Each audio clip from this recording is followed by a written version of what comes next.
What is the nicest thing someone has ever done for you? That is an interesting question. Today's question is an interesting one, to say the least. I mean, what is the nicest thing someone has ever done for you? That's actually it's not a tough question, but it's an interesting one because I have a lot of ways of answering that. Now, when I first read the question, I thought to myself, I don't really want to answer the question because if I say the nicest thing was my buddy Jerome did this for me. I do have a friend named Jerome, by the way.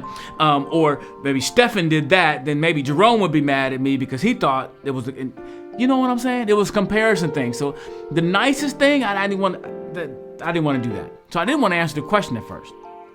But as I thought about it more, it made me come up with some questions of my own. If someone took a bullet for me, will that be the nicest thing someone's ever done for me? If someone gave me their kidney, would that be the nicest thing someone's ever done for me?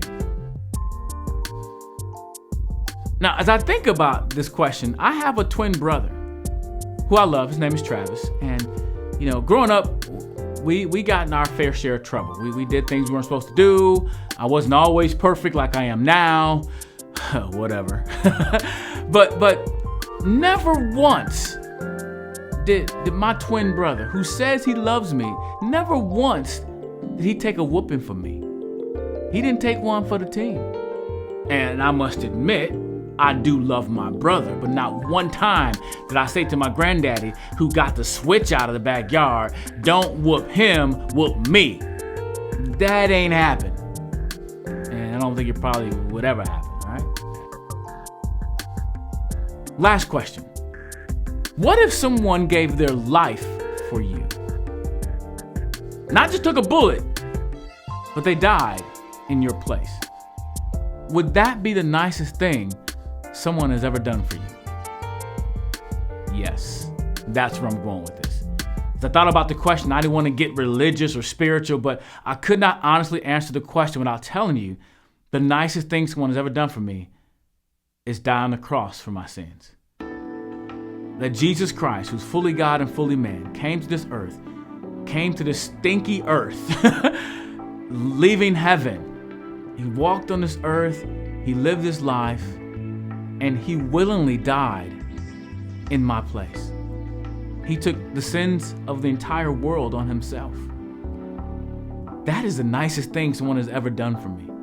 And when I place my faith in that gospel message, it's called the gospel, that good news that Christ died for my sins.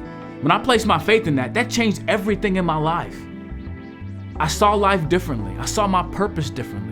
I saw that I was created in the image of God and I had purpose, not because of I could play a sport or I could look a certain way. I had purpose because I was made in his image. And that love that God showed, and we probably all have heard that verse, John 3:16, for God so loved the world, he gave his only son, that whoever believes in him shall not perish but have everlasting life. That changed my outlook on life now and for eternity. See, Jesus didn't have to die for our sins, but he chose to. And when I think about that, that is true love. Greater love has no man than this, that he would lay down his life for his friends, right? But I believe Jesus laid down his life for us, and while we were still rejecting him.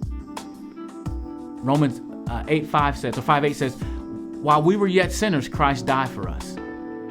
See, I wouldn't take a whooping for my brother, but I'm definitely not taking it for the dude that beat me up when I was 12 years old down the street. Definitely not doing it for him. No way, right?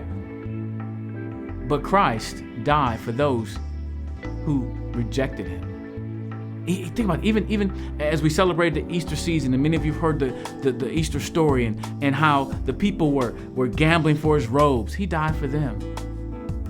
People who spit on him, he died for them.